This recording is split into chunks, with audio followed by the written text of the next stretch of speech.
Hello folks, and welcome back to the Movie Gaga Channel, a channel dedicated to talking nonsense about movies. And I know what you're probably thinking right now. When he says movies, does he mean just Disney? Because that's all I've been talking about, but I promise someday I'll talk about another film franchise that's outside of Disney, but for now, we have a big problem, folks. With the semi-recent release of Disney Pixar's The Incredibles 2, it has just heated me right up to want to talk about this. It's something that nightmares are made of, something that keeps you awake at night. It is thinking about just how much money you are going to have to spend when you go to Disneyland. No, but really, it's about Disney's villains, such as Bob Iger. No, but seriously, it's about Disney's villains and their animated features. And when I do use the term Disney villains, who are the people that you think of that you just love to hate? Is it Scar, the outcast brother of the mighty Mufasa, whose charm makes his way into every single scene that he's in? Or is it Cloud Frollo, the religious zealot that starts to question his faith and fall to lust and sexual thoughts? Or Gaston, the big, muscular, handsome, misogynistic man who is fairly funny and charming? Or do you think of Glitcho? Maybe you think about the Handsome Prince? Or maybe even the guy with the cool mask that shoots robots? He's pretty cool. Or, worst of all, Racist Lamb. Disney animated movies, since they began, it's kind of hard to imagine a lot of their movies without being able to picture their villains equally as much. You can't think of 101 Dalmatians without thinking of Cruella de Vil. You can't think of Snow White without thinking of the Evil Queen. You can't think of Sleeping Beauty without thinking of Maleficent. You can't think of Hercules without thinking of Hades, Peter Pan without Captain Hook, and so on and so on. And sure, there has been the not as memorable villains in Disney's classic roster. Like, does anyone ever truly remember the Horned King, or the Black Cauldron itself, or Shan Yu from Mulan, Madame Medusa, also from a movie that's pretty forgotten, The Rescuers, no one remembers her, and Sykes from Oliver and Company? These are all people that you probably don't really think about or care about. But now, recently, we are kind of in this new age of Disney villain, where the villain almost has zero character, but they steal from another character that we thought was good and just flips them to being bad so that we feel that we can hate them or that they had some sort of character development. And I'm not saying the surprise villain isn't a trope that never works. There's plenty of movies that has a twist villain where you think that a good guy is a good guy when they turn out to be kind of behind some of the evil things happening. Like, look at Alien, for example. Alien is a great horror movie where it's a ship full of people that are just doing their jobs and they're just kind of there and they're all being picked off one by one by this alien, and you think, okay, the alien is the main villain of the story. When, in the third act, we learn that one of the crewmen, Ash, is actually an android that works for the company. His sole purpose was to bring back this alien life form to the company so that they could be studied, regardless if the team died or not. So that's where it works really well. We thought Ash was a good guy. We didn't really think much about Ash. And when he reveals himself, it makes you hate him. Because you thought he was just another one of those guys. You thought that he was just expendable as the rest of them. And so when he's actually kind of behind all of them dying, you start to hate him. But with Disney, they are overplaying this trope to a point where it's becoming fairly predictable. Ever since Wreck-It Ralph came out, there has been one Disney movie where this has not been the reveal of the villain, and that was Moana. And you could argue that it was almost a reverse, because the main villain, I guess you could say, they didn't really have a main villain in Moana, but the big lava monster who was the bad guy turned out to be the good guy. So they just kind of reversed it in a way, but again, I wouldn't say that she was any sort of main villain. In Wreck-It Ralph, we had Turbo, who was a old video game that got forgotten about, and so he's mad and wants revenge.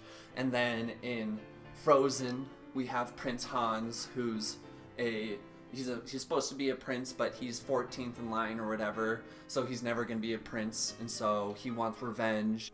And then in Big Hero 6, Professor Callahan, who everyone loves, he decides to turn bad because his daughter disappeared, and so he wants his revenge. And then in Zootopia, we have the lamb, who is tired of being eaten by the big carnivores or something, and she turns out to be a racist for revenge. This idea gets hit even harder when you look at another Disney animation studio with Pixar, and they've been doing the same thing ever since they started. I mean, it started with Toy Story 2. Stinky Pete turns out to be a bad guy who wants to, keep Woody away from his friends and family. And then you get Wall-E, the robot is a bad robot. Up, Charles Muntz turns out to be not a great guy for some reason. Waternoose wants to kidnap all the childrens in Monsters, Inc. Then this year we got Incredibles 2, or guess what, folks? The good guy, the good girl who was so friendly to everyone named Evelyn Dever. Evelyn Dever, do you guys get it? Do you get it? Evil Endeavor? That's so funny! She turns out to be a villain, so that's pretty crazy. But Pixar's never been really truly about their villains. It's been about their characters and their journeys and their adventures, their heroes. We always, when you think of Toy Story, you think of Woody and Buzz. When you think of Monsters, Inc., you think of Mike and Sully. When you think of Up, you think of,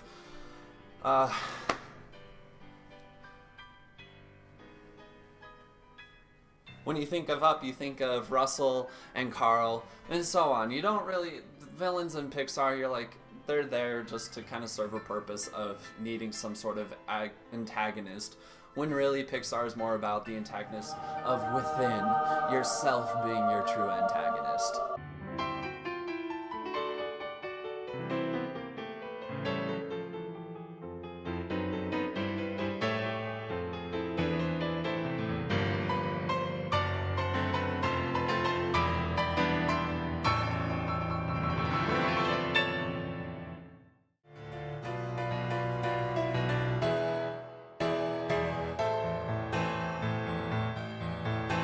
Yes, our teeth and ambitions are bad. Be prepared.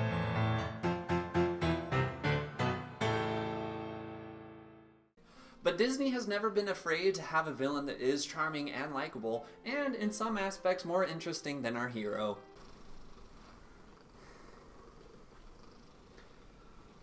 But we are getting more unmemorable villains, and that seems to be something that kind of runs in the Disney family. Like I said, with Pixar, you don't really remember the villains, and even over at Marvel, we don't remember the villains. But at Marvel, it has been addressed by God Almighty himself, Kevin Feige, where he has said, we at Marvel have looked at them, like, yeah, we focus on the heroes. We don't mind that. We like that. And so he's kind of saying, yeah, we don't really need to focus on the villains. We go to see these movies because we want to see Captain America throw his shield and Iron Man shoot repulsor blasts, and so on and so on. We don't really need to care about where Ronan the Accuser comes from and why he's doing what he does. We just know that he's a bad, scary looking guy, and he did some mean things like crushing that guy's head. And sure, yes, Marvel also has their few diamonds in that. And sure, Marvel does have their few diamonds in the rough, but focusing on just the hero isn't a terrible thing. And it's okay because the movies do end up being pretty good most of the time, even without the villain. And sure, maybe having a good villain could elevate the movie to being great. I mean, let's look at The Dark Knight. If the Joker wasn't in it, or maybe he wasn't written as well, or wasn't performed as well, would we regard The Dark Knight as one of the greatest superhero movies of all time, or would it just kind of be another really good superhero movie? So Marvel focuses on their heroes and their journeys, and that's what the Disney animated features are doing right now. And I'm not exactly sure why they have decided to kind of shift this focus away from the villains and focus it completely on the heroes. Maybe they just need to push that merchandise a little bit harder for their heroes. It's easy to sell one character, but when you have two characters that you gotta sell, that's two different markets. You gotta split costs. You gotta figure out different manufacturing costs and whatever. So maybe that's why they're doing it. But I'm not necessarily sure that it's a bad thing. For the past few years, ever since Princess and the Frog, Disney has been releasing pretty great movies. And on top of them being great movies, it's making the company bonkers money. So of course they're going to continue doing what they see is making them successful.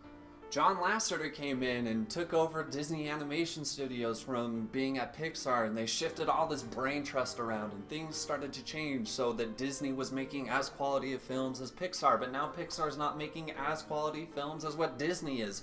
I'm starting to enjoy seeing Disney movies more than Pixar movies, and that is some dark stuff, folks. These are the dark times. And this brain trust is just making great movies with fantastic animation, good stories, good characters, good music. The only thing that we are missing is a quality villain. But controversy, the only time that it has kind of worked is with Hans in Frozen. I know, God forbid somebody praises Frozen as actually being a pretty good movie, because you know what? It is a good movie. It got really popular and really, really obnoxious how popular it got. And it's not as good as Lion King. It's not as good as Lilo and Stitch. It's not as good as a lot of Disney movies, but you know what? It's still a good movie. And Hans did work as a villain, which is weird. When we meet Hans, he's like this charming guy. He has this song with Anna that I would argue is a Disney villain song, you know, akin to Be Prepared or Gaston. I think it's a villain song because he's using this song to manipulate Anna into falling in love with him. It's pretty cool when you look at it from that perspective. And so at the end, when he kind of reveals himself, you're like, oh, he was using Disney's tropes of falling in love at first sight and all this stuff to do these evil tasks and stuff. And you're like, okay, that's kind of cool. It works fine. But Disney is on a hot streak of releasing really great movies. Some might even call it a second renaissance.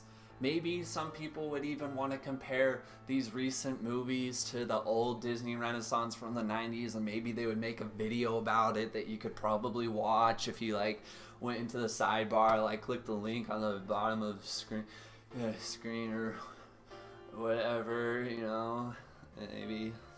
But the most important thing about these movies is that though they are nixing out their villains, what they kind of replace these villains with is creating really good morals for kids. You know, like in Wreck-It Ralph, we get taught that we are more than who we choose to be. We don't have to be what people see us as. We can be who we want to be. We don't have to be the villain. We don't have to be the bad guy. We don't have to do this. We can do what we want to do. And Frozen did teach us that there is more love in the world than just falling in love with a handsome person. You know, you can love your sister or your mom or whoever and be content with that love. That love with your siblings and your family will always be there no matter what. And Big Hero taught us that even through a ton of loss and suffering of losing your family members, losing a place where you feel comfortable, anything, you still have people that you can go to for comfort, whether it be your friends or a giant robot that becomes your friend. You have people that do love you and will always be there for you. And Zootopia taught us that racism is bad. But also, again, that you can be more than what you're set out to be. You can be a little bunny rabbit and play with the big dogs, or you can be seen as a scumbag and redeem yourself. And most importantly, that you should see everyone as an equal. And so they don't have to develop these villains. They don't need to have complex characters. They just need to be villains because, you know, sometimes in the world there is villains. There are people who will try to get in the way of your happiness. And it is good to see, you know, when Disney does it, it is good to see a sympathetic villain because there is some truth to some villains' beliefs, you know? That's what makes a good villain is that they believe that what they are doing is the honest truth. So who knows, maybe someday we'll see more great villains like Hades and Scar and Gaston and Cruella de Vil, all these characters that we love and are well known and will always be well known. Maybe someday we'll get another one of them, but all I'm saying is don't be surprised if you go into Wreck-It Ralph 2 and she becomes the villain.